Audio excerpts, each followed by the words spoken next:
This is called How Well Do You Know Your Cat? Meg's asleep in the driveway. I'm going to approach her. She's either going to do two things.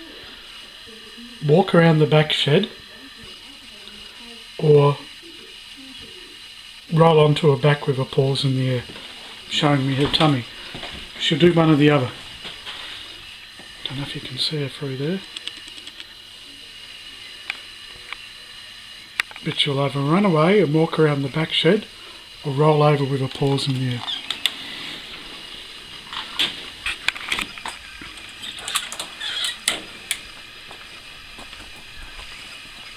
Meg. Yeah. Option 2.